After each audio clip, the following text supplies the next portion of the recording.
Hello everyone, I'm Moni Zhang. I'm a stand-up comedian based in Berlin, Germany. Originally, I'm from China. I came from a super big city with almost 12 million citizens. However, no one has ever heard about it in the Europe until 10 months ago. Yes, I'm the first comedian you know come from Wuhan, China, a city got way too famous lately.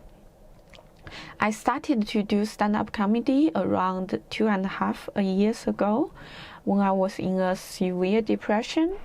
At that time, I felt life is not worth living anymore and there's no hope. I'm very lucky that I found stand-up comedy. It gave me so much confidence, and it's the first thing in my life that I'm actually really good at. It also gave me so much happiness.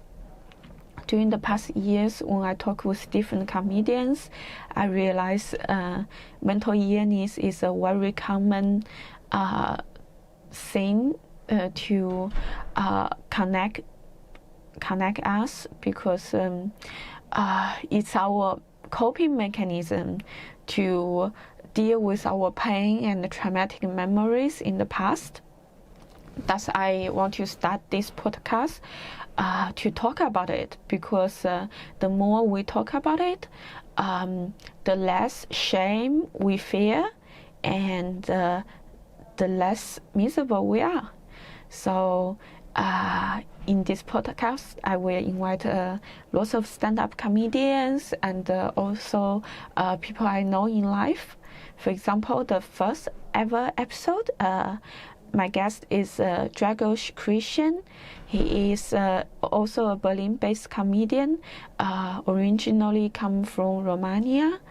In this episode, we talked about our hope and dreams, and also our upbringings in the third world countries. Turns out, although our countries are very far away, but we shared lots of similarities. For example, we were both very poor. We didn't think about hope and dreams because surviving was the most important thing. And also, being funny was not in our culture. So I hope you enjoy this episode and my conversation with Dragos. Hello! How's it going, guys? Good to see you. Good to see you. This is our first episode of It's Mental podcast.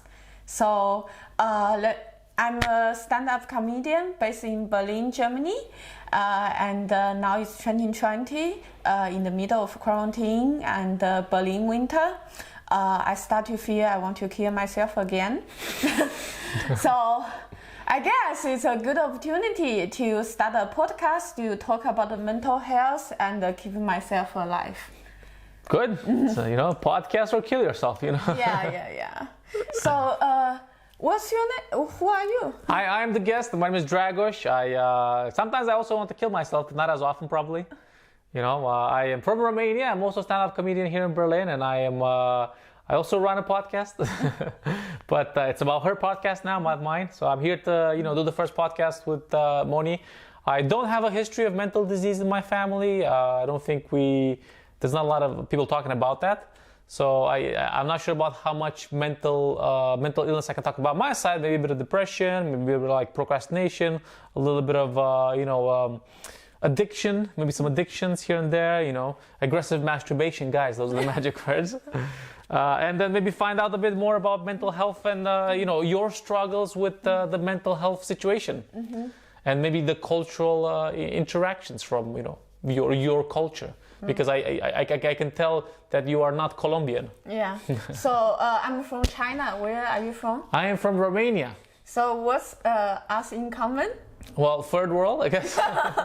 It's a relatively third world, a little bit of communism here and there. We have communism, you have communism. Yeah, still going on there. Yeah. It's sad. So I started to do comedy in 2018. It's actually because I had a major depression episode at the end of 2017. Till let's say the peak is till like May 2018. So for 6 months or 7 months of time, I was miserable. I wanted to kill myself every day. Okay. Did you try? I didn't really try, but I had a very detailed plan. Detailed plan, okay. Yeah. That sounds like trying, okay. Like I like when I across a bridge, I would like go there to see if I jump. What scenario we have if I can. I will die immediately. And when I see a building, I would say, oh, how can I get onto the top of the building? And is the building is open with windows? If I jump, it's possible to die, or I just get handicapped. Which is not good. If you want to, okay, it's not the desired goal. Yeah, you know. Yeah. But the good thing with depression is that at some point you just lose all your ability to do anything. So it's only planning, not putting action. Right. You're so you don't even have the motivation to kill yourself. Yeah. I think for months I barely could eat or sleep. Like every night I wake up 15 times feeling miserable. Okay.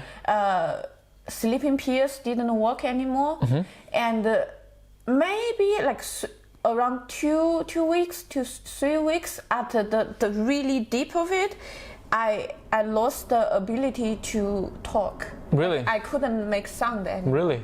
Yeah, it was really, really bad. Did you still like shower every day and like go to the toilet? Not really. Like I remember during that time, every day I was just lying on bed. And so where were you? I was in Berlin. Okay, were you still working? Yes and no. It was really a struggle for me to go to work every day. And when I do have the motivation to go, I feel like a zombie. I couldn't do anything and just look at the screen crying. You're crying at work? Yeah, okay. Like I can't control myself. Right. And then after a while, I start to get a sick leave, a sick note. Right. But I still didn't know it was depression until a friend told me. So didn't they fire you or anything? No, like they didn't fire me because relatively after like 3-4 months, at the beginning I still can go to work, but the performance is shit. But after 3-4 months, I start to realize it's depression. I start to talk with them, and they were not that mean to me. And then after a while, I realized I cannot go to work anymore. I die, and so I got a long-term sick leave for maybe around 10 months. Okay. It's pretty long. Yeah, in Germany, it's really, really cool that all the treatment are paid by the insurance. Okay. Like all the psychiatrists, therapies are all covered by insurance. Okay. So only for the medication, I need to pay €5 per prescription. So it's like €5 per month. But before we go into the medication, let's kind of go back. Do you know why you were depressed? Like, was there, because again, I might not know that much about it, so I'm just asking normal questions. Do you know what was the cause of the depression? Was it a breakup? Was it work? Or did it just like come over you like the weather? I think there are many, many layers of it. Okay. For example, when I start to have depression, I think it was a breakup. Breakup, okay. Yeah, because of love affairs. And then I start to get a treatment. In the 10 months, I start to look back more and more. There are so many layers. I realize, it's not only the breakup, but because it was Berlin in the winter. I wasn't in a very good place at that time. Like I didn't have many friends. I was not well supported. And then further, if you want to think on big picture, that I realized I didn't have a passion in life. I worked all my life to study hard, to get a job, to earn money. But that's how this communist country put inside of me. But I don't have anything I love and I want to do myself. And so after 25 years, I work on the goal, which is the society told me, and I reached to it. Then I realized, now what?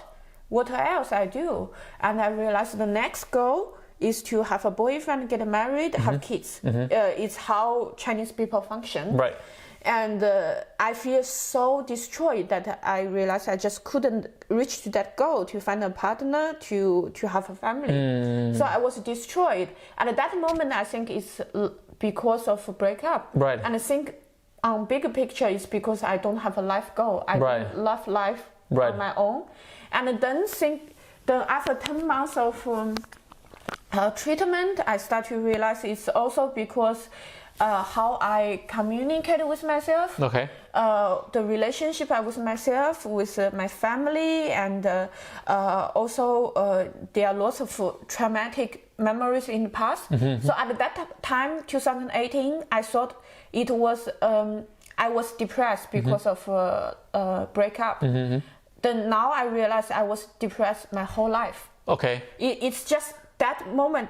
These 6 months was so tremendous, like so intense, make me realize that. But it's also the first time in my life I have the privilege to feel and to take care of myself.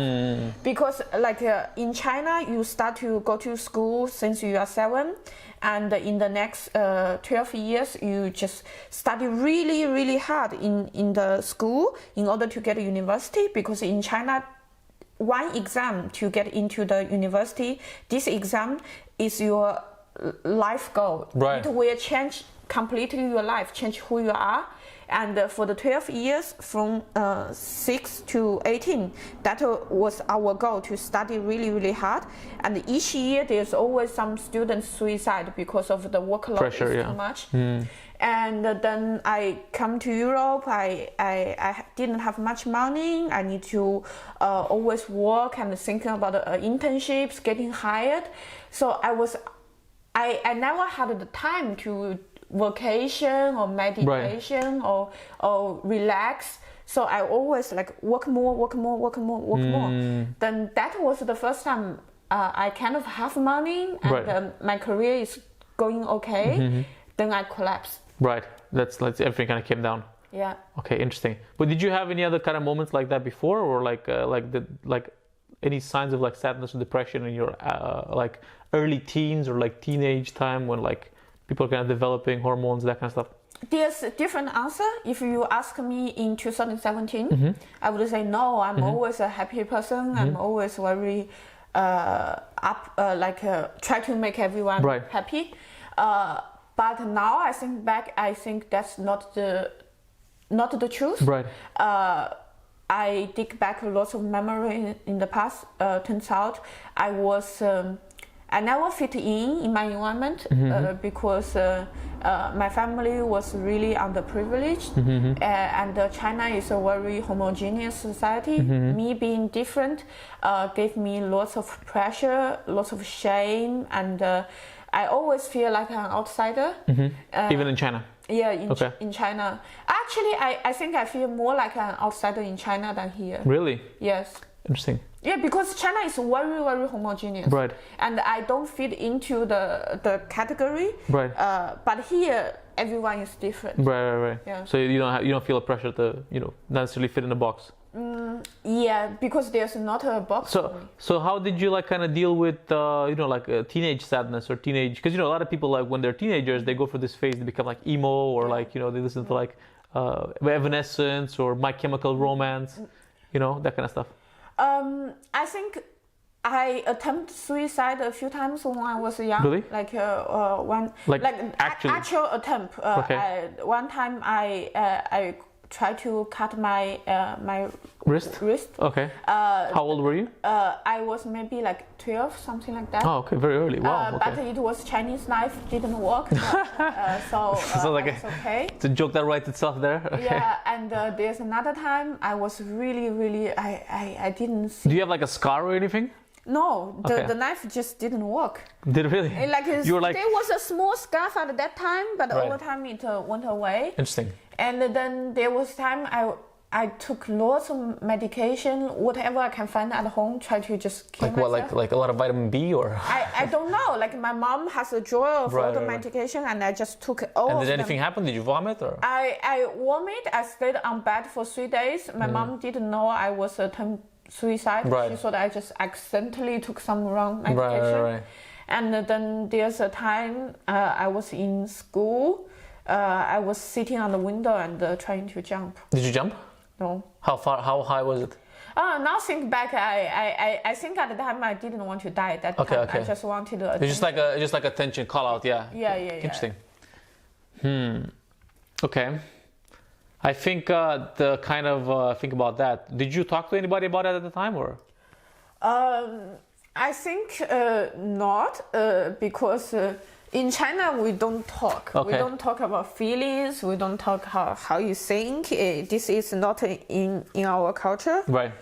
I actually until I came to Europe. It's been 9 years I've been in Europe. I think only in the last 3-4 years I start to talk about feelings. In the past I just don't know what it is. My family is really the city poor in China. They, on one hand, they're really poor and there's almost no upward mobility for them. Right. But on the other hand, they always feel like arrogant because they are better than the peasants. Right. So they didn't know that they are in a very underprivileged situation. Right. And there's not much going on in their philosophical thing. Right. It's always what else, talk about the gossip and the rumors, what else people have and what we want to have. Obsession with other people's, and material ownings. But did you feel like you were poor when you were growing up, or did you kind of find out after you left? Let's go back to the last question. If I talk with someone, I tried to talk with when I was in junior high. We have this kind of school therapist, and he went to our class to did mental health is important, and you can consult me. Everything is confidential. Trust me. And I was planning to go to him. Okay. And then I realized a classmate did the same, and this consultant, actually he's not a therapist, he's just a school teacher. It's a guy. And this guy just immediately told my my teacher. Okay. So I was like, wow, you grow up, don't keep your promise. I will not trust you. Right. So I think that was an attempt. I tried to talk. Then your last question about what's your last question? I was gonna say what was it exactly? Grow up poor? Did you know that you were poor at the time, or it seems like material? The reason I'm asking that is because I had a similar kind of.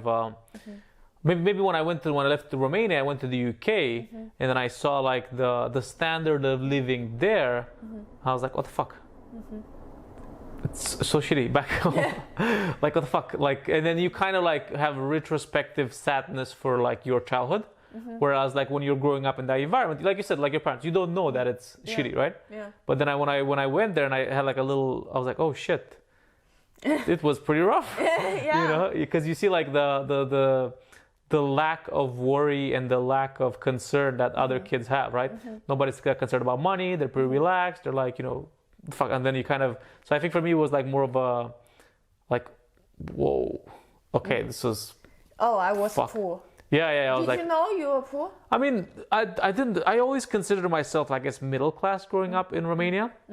But then I went to the UK and I was like, okay, this. I think maybe even by Romanian standards, it was not middle class. It was lower, middle, upper lower class, maybe even lower. Yeah, I think it's similar back in China, not in my family. Right. But if you meet some Chinese people in Europe or abroad, you talk with them. You have an impression, China is really have a good life standards, and lots of Chinese people, Chinese audience, they say what I said is not true. Right. But actually, it's because only the upper class people can go abroad. Yeah. And they think they are middle class. Exactly. And then they don't understand how good the rest we are. I think in China, like like a very good point, because I think like for me when I went to the UK, I kind of met some other Romanians that were there from the UK, and I like we're kind of comparing, and I was like, oh okay, and they're like clearly they're like more middle class, upper middle class, maybe even more, and like going out all the time. I was like, okay, I can't go all the time because I don't have the money, right? And I was like, okay, then the situation is like you don't share too much with people because like you don't want them to know. You kind of wanted to leave it a bit of a mystery. They want to more about you, kind of like pity you or whatever, right? So you kind of like just don't share too much. So I think a lot of Romanians just don't hang out with other Romanians because they don't want to be judged by others, right? And then I think when you kind of hang out with people, so I would hang out with a lot of people from like India or Bulgaria, because like they when you come from India to like the UK, you have a clear currency problem, like the amount of money you make in India is not going to be enough to make it. So they were more like frivolous, they were more like cost aware, and I was like, okay, I can be friends with these guys without without like we can like share where to eat cheap stuff, right? Because all the other British kids, they would like they'll go out all the time and drink, and they spend like £100 a night, like £100 a night. I was like, what the fuck? That's like I spend in like 2 weeks, It's crazy. I think my family aggregately per se, we are not really poor, because if you look in the statistics, there's I don't remember the exact number, but it's around 97% of the population and less than 300 euros per month. And if you reach it to $600, it's 99% something. No, you're already like in the upper. Yeah. So if you think about these criteria, the earning my family have is at least top 2-3%. Right. But among these top 2-3%, then there's a huge difference too. Right. And do I know I was poor when I was young? I think I didn't know. I didn't have the idea of poor, but my family is different. My mom is a single mother. Okay. And she's handicapped. Okay. So when she divorced my dad in 1993, you never heard about divorce before. Right. And it's also a very misogynistic society. So she got blamed that she couldn't keep her family. Right. She couldn't just be with this man for the rest of your life, like a good woman. Right. And so my mom is handicapped and divorced. So she runs a sweatshop. Right. It's not much money, and we are always very, very poor in the summer because it's the off season. Right. I didn't know we are poor, but I know that every summer my mom needed to go to different friends to borrow money to sustain the thing. Right. And I just feel really ashamed because I never have a home. I always live in the sweatshop. Right. And I didn't know. What do you mean by sweatshop? It's like there's a different. I was in a sweatshop almost majority time of my youth, so I will describe one setup. Right. In this setup, it was when I was like junior high or end of my primary school, when I was around 12 years old. We live in a apartment of 70 square meters, 80 square meters. Okay. But be mindful, in China, 80 square meters is not 80 square meters because there are lots of Chinese meters, like shared like a staircase or whatever. They also count into your square meters. So maybe like 80 square meters in China at that time, maybe it's like 70 square meters. Right. And we have factory workers for maybe at peak time we maybe have like 30 factory workers in that 70 meters. Yeah, 70 square meters. We all live. They all live there, eat there, work there, sleep there. They're like all the time. All the time. 30 people. Yeah, 30 people. What the fuck? Like it's like the floor is for the machines. Right. And then there's like a upper level, and people all sleep on there, and no one has their own bed. Okay. It's like maybe from there to here, like 5 meters, you sleep maybe like 10 people. Like an actual sweatshop. Yeah. Okay, so you were living there. Yeah. It's pretty intense. How the fuck did you make it here? Yeah, that's so me being here. I mean, we'll get to that later. I guess yeah. But I guess talking about the feeling of shame, right? Yeah. So were other people living like that, or were you like the only one? I didn't know I was poor, but I feel ashamed my whole life because I don't have a father. Mm-hmm. My mom is handicapped. Right. In China, when people see a handicapped woman, like they will like comment on it. It's not like let's be Chinese, nice. that famous Chinese rudeness. Yeah. Can I ask what's the handicap? She has one of her leg limped. Okay. Yeah. Gotcha. Okay. And so I from very young I knew that I should always avoid my mom to go to school as much as possible. Because you don't want people to kind of bully you or something. Yes. Okay. I could never bring any friends to my place because I don't have a home. And I avoid talk about parents because there's nothing much to talk about. We never have weekends. She never have time with me. I was raised up by a TV. So this is like I from very young age I knew that I need to hide as much as possible. I mean, well, in that situation, in my context, like my mom was still a single mom, and then like I think it was not as kind of like intense as it was in her situation, but like we also had the situation my mom would not be happy having people over because she was like a bit embarrassed about the not having the furniture up to date. It was old furniture, it was like old shit, everything was like looking not cool. Sometimes we'd have cockroaches and stuff, that kind of stuff.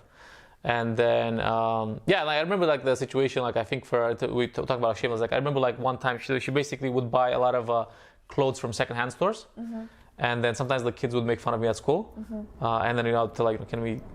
I remember like maybe it was like 8 or 9. I was like, I went crying. I was like, I don't want clothes from secondhand. And then I think she was like, she also kind of started crying because she's like, I don't want my kid to look cry.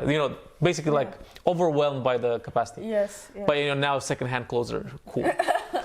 Fuck, now they're thrift shops, People pay extra money to get a second-hand And the stuff. thing is, now that I think about it back, all the second-hand clothes were from Germany, and they're actually higher quality than the first-hand stuff that people get from China at the bazaar or whatever. Yeah. And I was like, what the fuck? I was actually getting better hand clothes, so it's, what the fuck?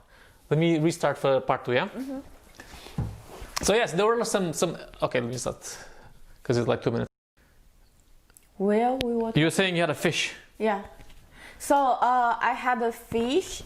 My mom really loves animal. In summer she used to go get some fish, goldfish, but we don't have equipment. Most of them die like in a week or something. Okay. And that's pretty much what we had.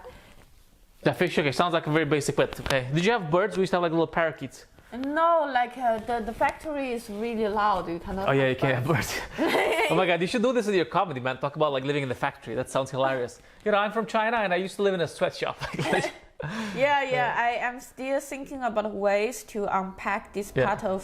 It's heavy stuff. You can be like, if your Nike shirt has something on the inside that said "help," that was me. That kind of stuff. I think I really love comedy in the way that I have so many traumatic memories. Yeah. But with comedy, it's actually gold. It's gold, yeah, exactly. Yeah, it's free material. Yeah.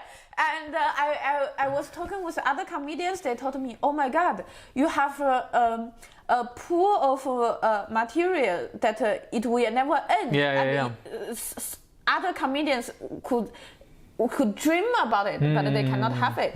I was like, wow, it's the first time someone put it into such a nice way for all the suffering I endured. Now it's like it's a well of opportunity. You can turn it in. It metamorphosizes into like into laughter and joy for. You can take your sadness, put it in this mechanism, and make it joy for others, right? Yes. Which is great, right? And I feel like for me, it's like you said, like, there's not a lot of psychiatric help available in third world countries, but I feel like with comedy, I was like, it really helped me process a lot of stuff, right? And some of the stuff that I helped particularly process, like I talk a lot about in my comedy about killing animals. Mm-hmm. Do you know what I mean? And then I thought about it, well, because then it was kind of unconscious, right? Mm-hmm. I was like, why the fuck if I keep talking about murdering animals? But it's not like murdering animals like I dream of murdering animals. It's just like traditions. And you know, when you're like 6'5", you would be allowed to see a fucking cow get in the head with a fucking axe and just dropping to the floor, and then cutting her head off, and then taking the guts out. You know, like as a 6 or 7 year old. You know, so I think some of that is definitely trying to come out. Some of that graphic trauma. You know. When did you find out comedy? When do you start to get close to this art form, and when do you think, oh, I can do that? Well, I mean, I think a similar situation for me as well. Like, I think I've always been driven by making money, because I think that's, you know, the big kind of thing. And you know, the idea when I left Romania, the kind of message was like the kind that I had from my parents and from my mom and from myself was like, you know, I'm going there to become someone. You know, I'm going there to become someone. Yeah. I don't know who that someone is, but yeah. So I was thinking, what is the someone? I did law. I didn't like it. Then I had to kind of like, you know, reorient, do some other stuff.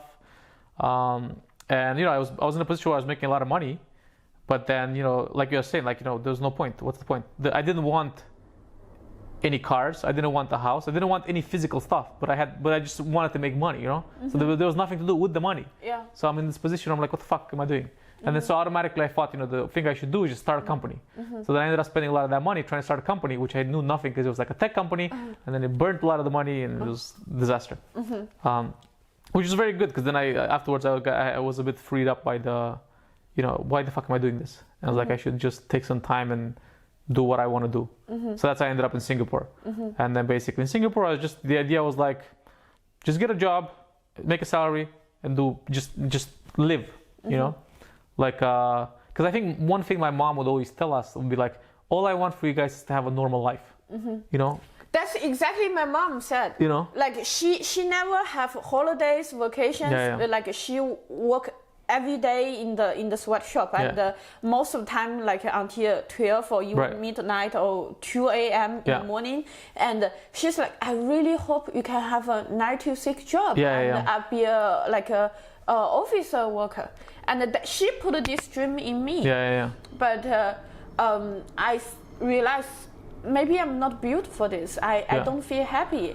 And for me, I was like, okay, I didn't like have a normal life. Like, okay, I was like, okay, maybe the normal life, because at the time it was like, you know, I was working nonstop in Japan as well. But then I was like, have a normal life. Let me just go to Singapore and just, you know, have a normal life. What is a normal life? Just go to 9 to 5, you know, go on vacation, go drinking, you know, just, you know, go with good girls, you know, like go on dates, like you know, like Friends. You know, the TV series Friends. Just live like Friends a bit, you know, just hang out, you know. So I did that for a while, and then I think it was kind of like, you know, you go out. It was like I was about 25, 26 at the time, and I was like, I was going out, I was going drinking. You know, I had French friends. We would go out to the parties. I had money. You know, like we could. In Singapore, it's very expensive to go drink. We'll go to these bars and drink. You know, spend like $100 here, $100 there, and you know, bring girls home. You know, have sex, and then the point is like, okay, what next? You know. So then I was kind of like in this whole kind of like Groundhog Day kind of event. It was like I just felt time passing, and then then one guy was like, "Do you want to do stand up?"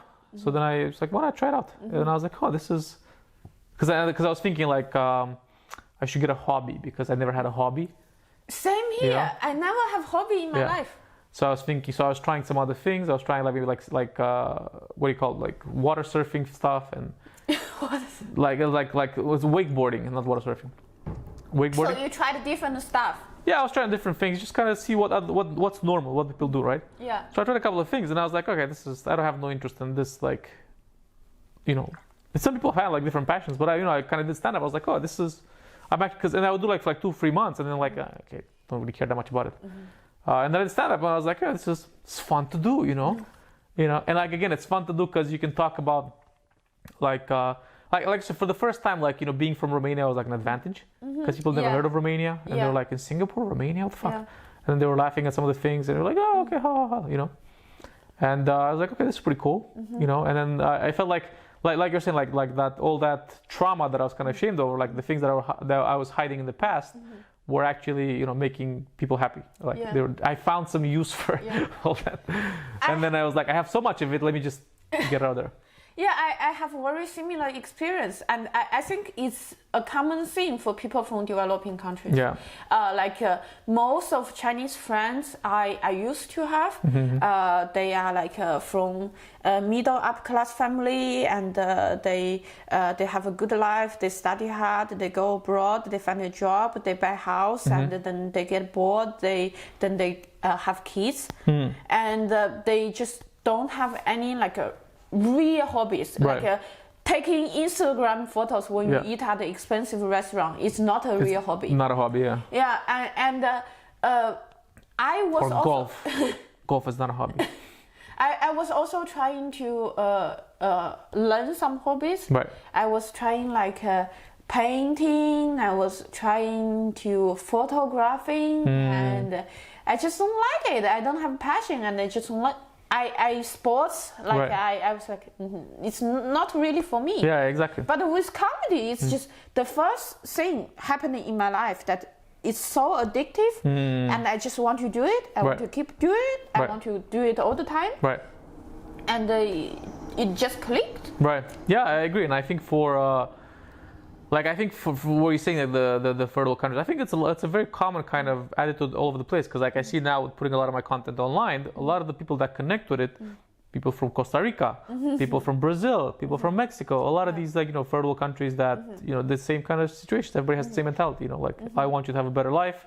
Yeah. We never have enough money. This is never enough. Yeah. We are living worse than other people because you see them on TV. Yeah. And it's like, I want you to do better. And everybody's like obsessed. Everybody's learning English. You know, they're speaking second language, trying to become doctors. They're trying to become the things that they want, right? So I felt like, I don't know, going to the traditional career path, I was like, I just didn't feel like it was something for me. I still wanted like a bit of like mystery. I feel like it was a path that was laid out, you know? When you decide it's not for you, a normal career path is not for you, how long it took you to make the realization? Like I feel like it's like kind of like coming out of a closet. There's must be sometime you are confused, and sometimes you are thinking. Then eventually, I think it was about maybe like about 2 years. Yeah, because I was thinking like, I was getting so frustrated with my day-to-day job. It's like I don't care about you know, fucking hardware. I don't care about like financial services. The fuck am I? I'm not. And you know, the startup, especially work for startups, they give you this like, you know, we're changing the world for like with for these better. We're unbanking we're banking the unbanked. Yeah. Can we give them full money directly, you know? So it took 2 years. I think it's about 2 years. And then I was like, you know, a situation, I was like, okay, like I said, at that time, the realization was like, I was in a position where I was waking up and going to work because I had to, not because I wanted to. So I felt like a bit enslaved, you know, I didn't feel like I was free. So then I was like, okay, if I didn't have to do this, if this wasn't an obligation, if I wasn't forced by the need of money to do this, what I would do, what would I do? And then the answer was like stand up. So I was like, okay, well, I have enough money. I don't have that many desires. I don't eat out all the time. I don't need to have an expensive car. I don't need to have an expensive apartment. You know, I have this 1 year of money. Let's just give it a go. Worst case scenario, I can always find a job with my skill sets. And can, you know, can go to like Google and be like, guys, well, I took a year off to, you know, whatever the fuck. But again, having the money to survive 1 year is a luxury, right? Yeah. You know? I think I'm still kind of in the phase before you make the decision. In my life, I never thought having an alternative life is a possibility. Yeah.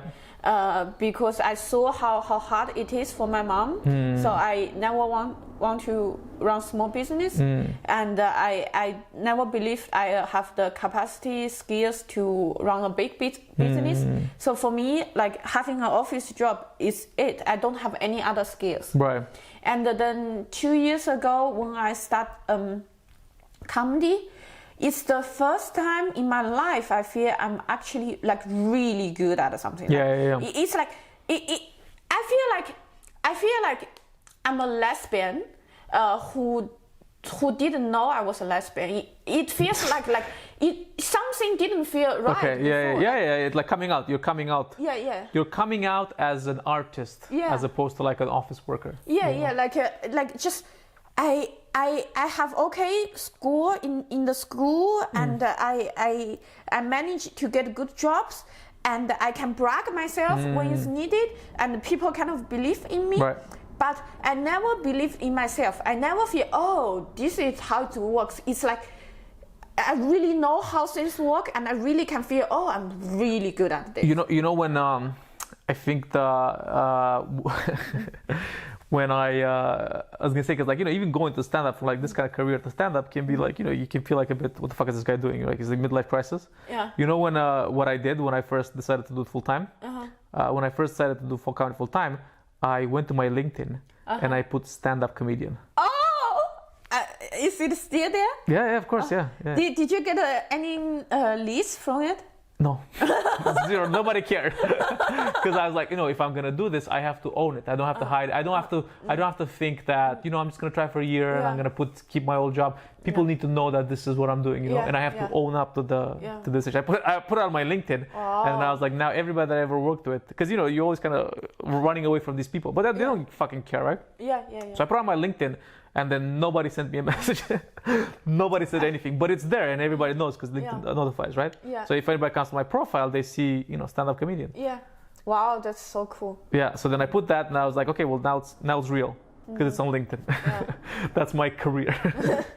Which was, I laugh about it, but actually it took me a couple of weeks to build up the courage to do it, to put it on LinkedIn, to put like stand-up comedian. It's like there's no way back. I have to try hard. I was listening to this podcast from Tim Ferriss, and they were saying like you have to burn your ships. Like when the conquistadores went to like South America, they burnt all their ships, so there was no way the success. I was like, okay, this is sweet. I'm a stand-up comedian. I have to. It's on LinkedIn. I think like you are so inspiring because for those people who's not in Berlin, actually Berlin now is a very great place for stand-up comedy. There are lots of mics and lots of new creative resource coming out of here. However, there's no industry here. Yeah. So it's very good for new people want to try and become better, but it's hard to find jobs. It's hard to survive. And before you came here, there's always before you came to Berlin, like I just don't. Most comedians don't see a way out. We just say, oh, there's a few comedians, they are doing comedy for 10 years and they kind of can live a very modest life. They sometimes go to tours and but they just they do some side projects, but that's it. Yeah. But then you came out of nowhere, you came here and you went on tour. Last year you did 100 of your solo show. Yeah. And hardcore guys. Yeah, super cool. It's like all the other comedians were thinking about, if one day we become better, then we can find agents sign us, we can go on tour. But you are like, fuck it, I'm going to build the infrastructure. I'm going to be the first agent, like a English stand-up comedy agent in Europe. I mean, I wasn't thinking like that. I was thinking, I need more stage time. I need more stage time. How can I get more stage time? The only way I can get stage time to get 10,000 hours, I need to do 30 shows. I need to get at least 30, 40 hours a month. Yeah. And how can I do that? I have to do my own shows. That was my process. I was like just obsessed, get more stage time. But even for me, I achieved a lot more than I thought I would in that year, because I went from like never doing a 1 hour to opening for Jim Gaffigan.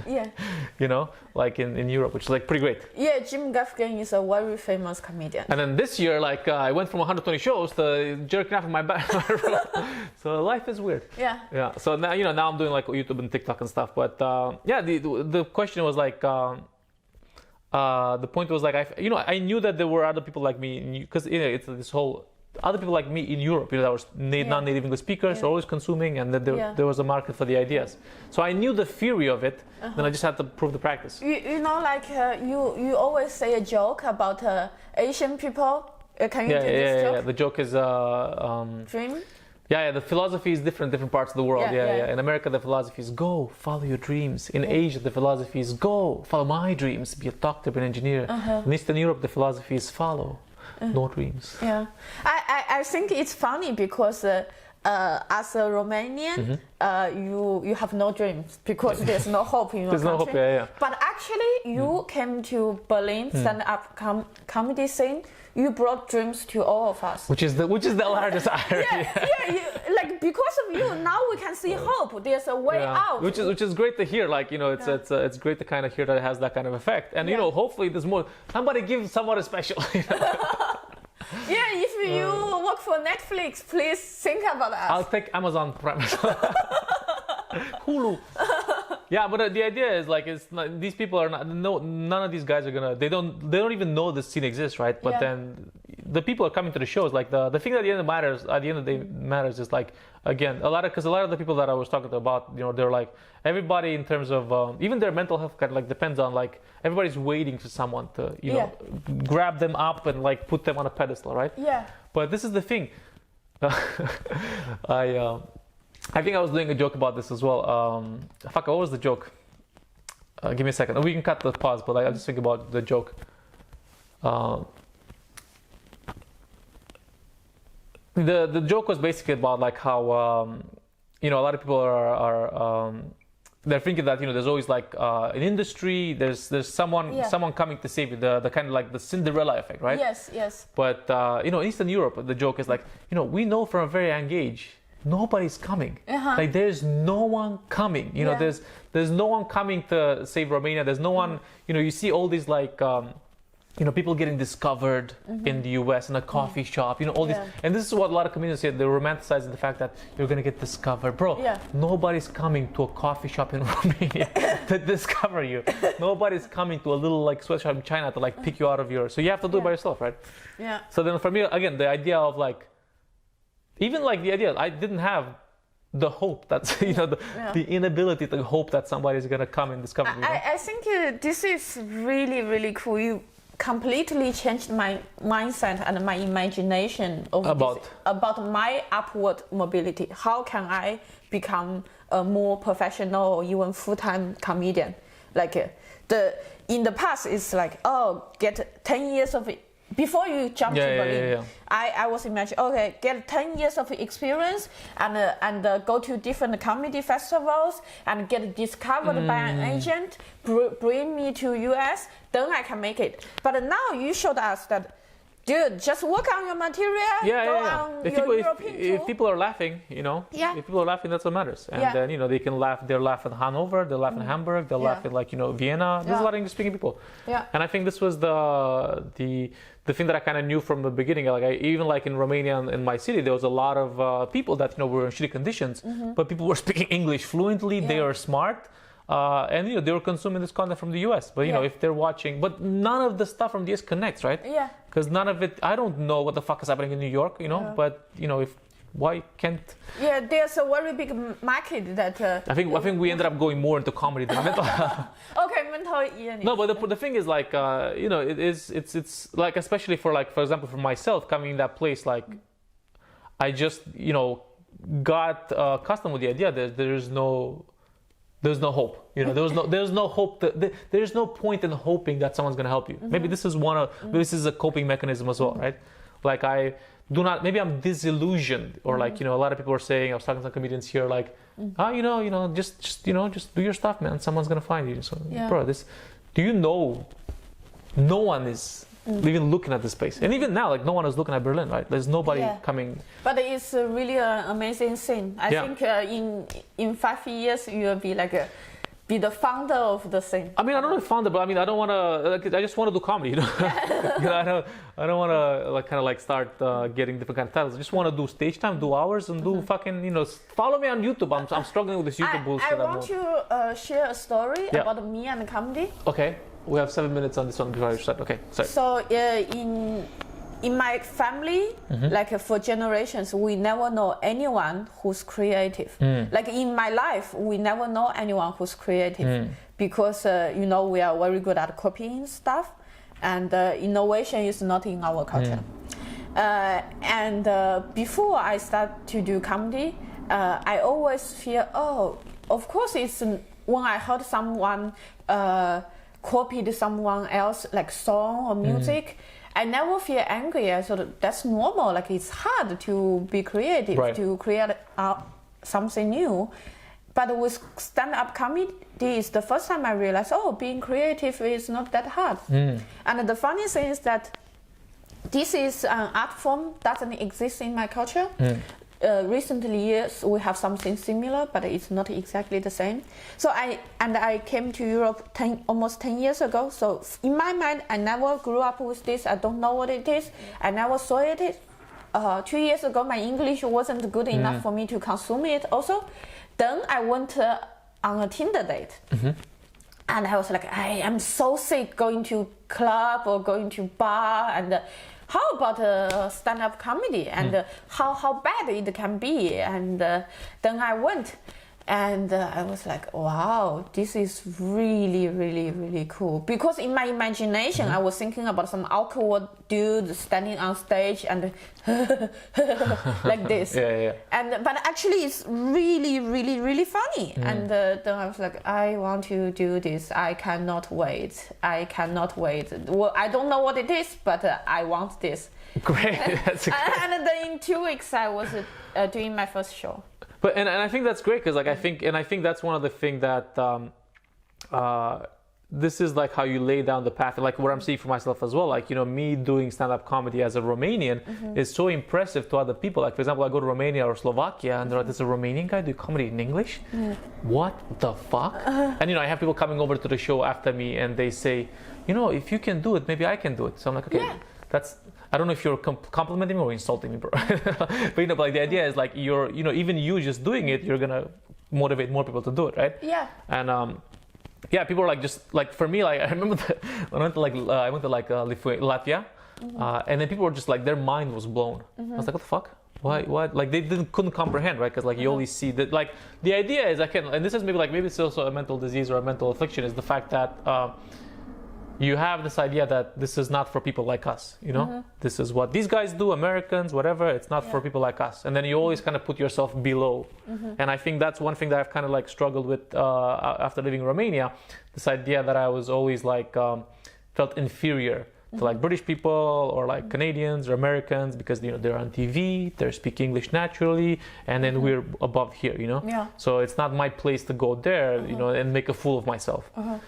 But at some point I started like, especially in the UK, I started getting so like, looking at the people around me, I was like, bro, I'm communicating with you in my second language. I'm smarter than you. You know, I got started, so that's kind of when I got like a bit more of a more sense of self-worth. It's like, I had to endure more shit. I had to deal with more shit, and you know, and I'm doing, I'm putting more effort, and I go for a lot more shit, and you know, like it's not, you kind of, the mirage gets broken when you see like, and you're lying here and you're vomiting on these stairs with all the opportunities, you know, like what the fuck? Why should I feel shitty about myself when you are, you know? And again, you know, that's kind of one thing that this idea that you are inferior to the Western world, I guess, was something that I had in my mind.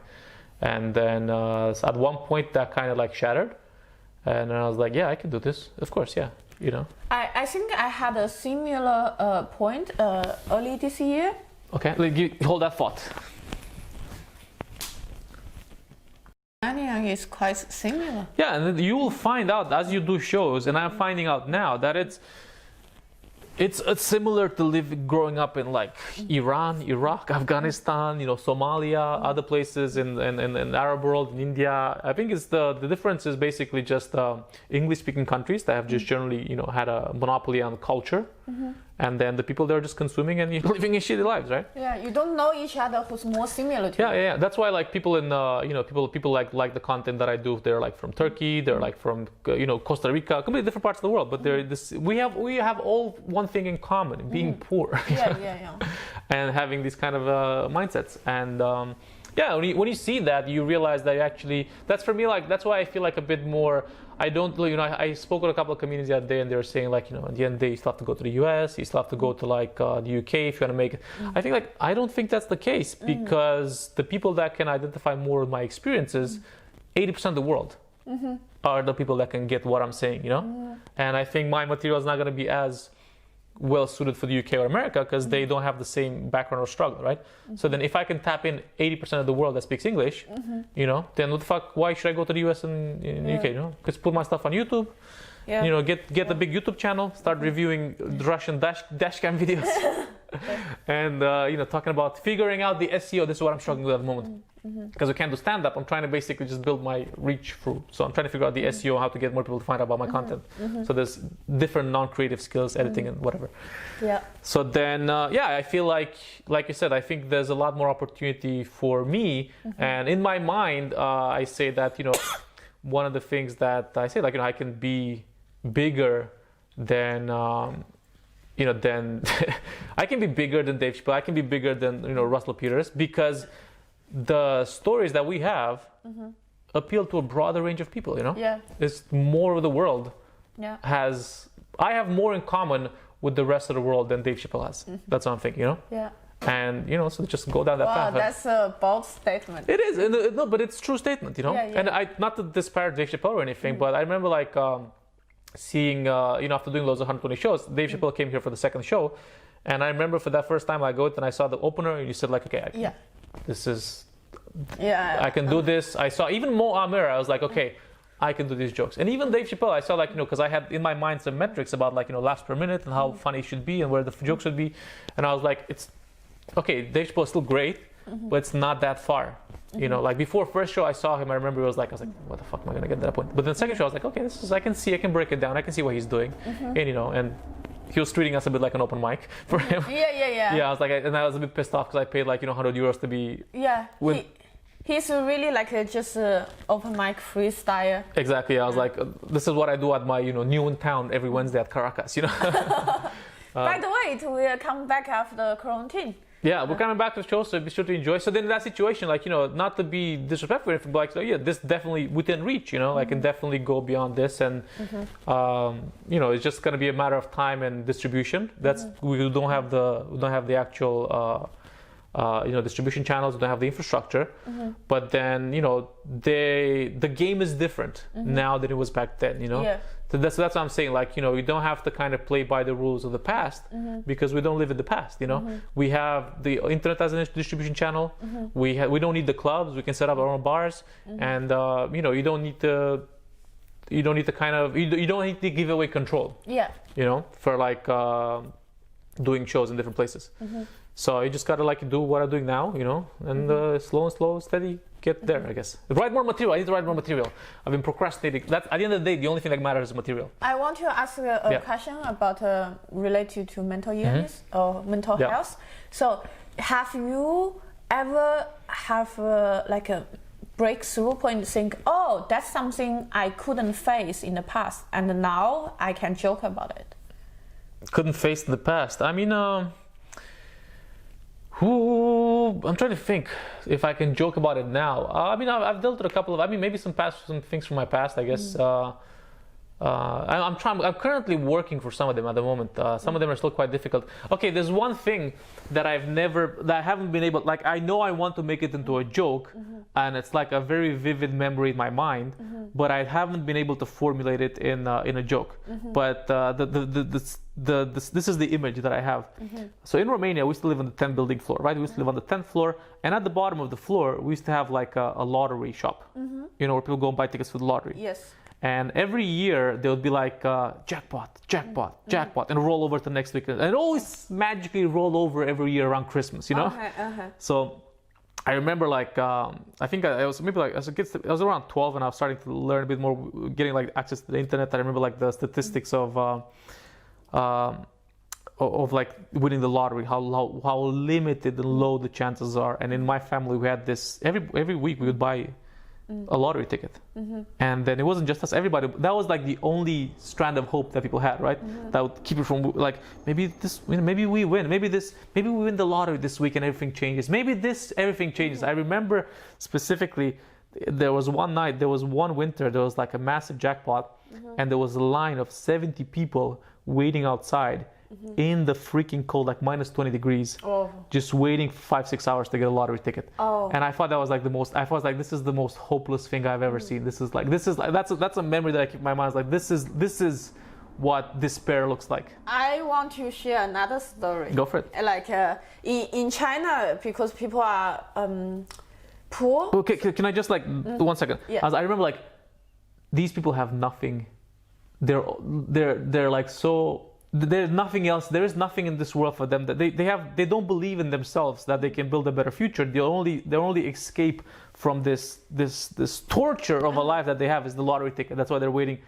So I was like, oh, I'm not gonna. So in my mind, maybe sometime I kind of created the idea I'm not gonna be that guy that waits for something. Because that's the same thing with lottery. You're waiting for God to pick you. You know. Yeah.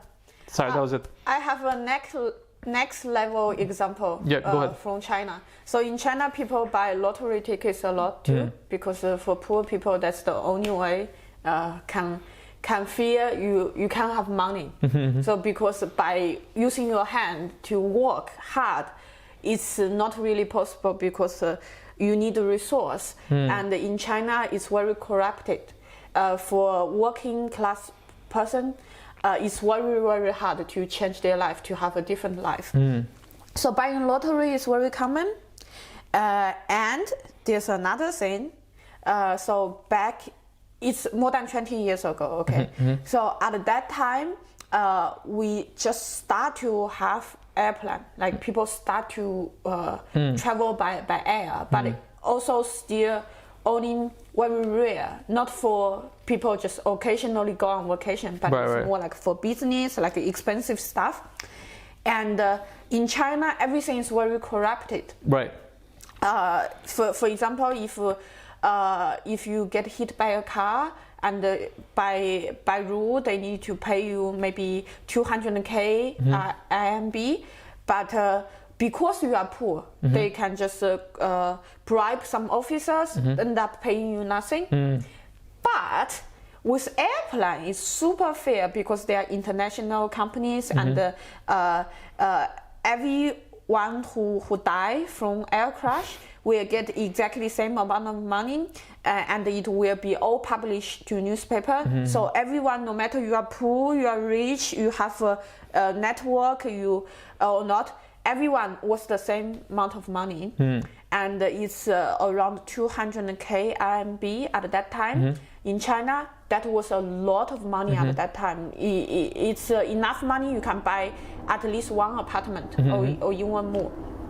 And so my uncle and my mom used to like daydreaming, like, oh, I wish I know which is the next airplane will crash, then I can just get the ticket and we have the money. It just sacrifice myself, but our whole family is doing great. That's insane. And then they realize, oh shit, I don't have money to buy airplane. Oh, that's so funny. Oh, that is so fucked up. Yeah. That's layers of despair, like. Yeah, because like this is the only way it's fair. Like every life was same amount of money. That's only in death from airplane can we be equal. Yeah, it's and great. Then I tell you what my mom used to daydreaming. She used to daydreaming a lottery. Then around 2003 or something, like we start to have a computer, and Bill Gates become very famous in China, and everyone was like the richest guy in the world, Bill Gates. And in summer, when I stay at home, my mom is off-peak season, so she doesn't have work in summer. We would sit home, and my mom started daydreaming that she's the lost daughter of Bill Gates. Oh my God. And she can inherit a great amount of money. Insane. And I was like, oh, I wish Bill Gates is my dad too. Then this is hilarious. You should talk about this on stage. This is insane, but hilarious. Yeah, then later I realized, oh, my mom and I, like, we cannot have the same dad. It's kind of insane. creepy. This is so funny because it's so, like, I think for anyone else in this Western world, this will sound ridiculous. This is insane. Insane, yeah. But it's so, because this is having that happen, right? Like, it's such a real, like, what the fuck. That's insane. what to keep us feel hope. Like daydreaming, Bill Gates is my dad. Yeah, exactly. And you're clearly a Chinese girl. Like, how, in what world is this possible? It's insane. That's mental. Yeah. See what I did there? I guess growing up in Romania and in China have lots of similarities. I think China still sounds a bit more fucked up. If I'm being honest here. But I have to say, you are from like a middle class back then. I think it was still. It's kind of like it's a small city and kind of like lower middle class in that small city. So like in the grand scheme of things, it's still pretty. But in my situation, like we are really poor. Like among, I always know, like wherever I go, I always need to hide. Yeah. That brings the level up. Yeah, I think everyone was kind of like this. I mean, there wasn't that big of a difference with like the people that came to school, that kind of stuff. Everybody knew that everybody was poor, you know. So there was no like for example, I would make this joke about how like, you know, I ended up going to a high school that was like one of the worst high schools in the city because of a clerical error. But like in the rich high school, there would always be people like jealous of the people that come with fancy cars to the, you know, they always have this divide between rich and poor. But in my high school, everybody was poor. Oh, okay. And that was great because we're all poor together, you know. Yeah. I think actually that's really great. I remember like I always was in rich schools because my mom really value education. Right. In China, it always education is the only way can change your life. Right. And because she's handicapped, she had a very good score, but she was rejected from university. So she was forced to work like labor work. Right. So she really put lots of effort on my education. But I end up to be almost always in rich schools. Like when I was seven, it was 1997 in China, and we basically never see cars before. But I have schoolmates who have a dedicated driver to pick them up. Insane. Yeah, and I feel really shame. And then I went to a middle junior high school, which is kind of like it's a good school, but for poor people. And so everyone is kind of down to earth. Right. And everyone needs to wear school uniform. And I still had a bad time there because I was weird and people don't like me, but not because I was poor. Yeah, I remember like in my class there was this guy, basically a friend of mine, and he used to live like in the village next to the city, and then he was telling me like, you know, sometimes I don't have money and I just walk home. I was like, just walk home? What the fuck? Don't you have to take the bus? No, it's just 15 kilometers. 15 kilometers. I was like, what the fuck? Insane. But I think you should definitely use the Bill Gates story. I think you're gonna get it's gonna be so empowering to take this moment of like, you know, this like ridiculous kind of like insane like moment in your like childhood that is just like, you know, a symbol of like the struggle, and like once you bring it on stage and like you make it like people laugh at it. I think you can't go back from that feeling. I think I had that with I'm trying to think exactly with the I had like a story about I'm trying to think which story that I used that. I think one about I went out with this girl once in the UK, and basically I told her I'm Romanian. She got up and she left. Really? You met and she left. Yeah, and we were talking, and I told her, you know, we had like a good chat. Then I told her I'm from Romania, and she got up and she left. And then I did it as a joke, and it's one of the jokes that's done so well, right? Because it's a real story, and you're making it yourself. And the question was like basically the joke is I met this girl, you know, we had like a best date there for the first 20 minutes, and I dropped the bomb on her, and I told her from Romania. You guys know what she did? She got up and she left. Didn't even pay for the bill. She like really, she didn't say I'm sorry. Like she just wake up. Yeah. So the joke is she didn't even pay for the bill when she found out I'm from Romania. Yeah, good thing I stole her wallet. So it's kind of like working with that stereotype in your favor. But if you, this Bill Gates shit is insane, bro. Yeah. All right. Do you want to do anything else, or should we kind of wrap it up? I think it's 1 hour and a half. I think we should wrap it up. Yeah. Okay. Well, thank you very much for having me on your first episode of the podcast. I think we went through a lot of emotions. Yeah. It was mental. Do you have any closing remarks? I think I'm still alive, and there's hope. Staying alive. Yeah. Not gonna kill herself, you know, but she's gonna die on stage until she gets it right. Yeah. Okay, do you want to follow me on Dragos Comedy on TikTok, Instagram, Skype, all the medias. You know, follow my Pornhub, OnlyFans. Or follow me on Facebook, Moni Zhang Comedy. Okay, high five. Well done, Moni. Yeah. Boom. See you guys next time. I read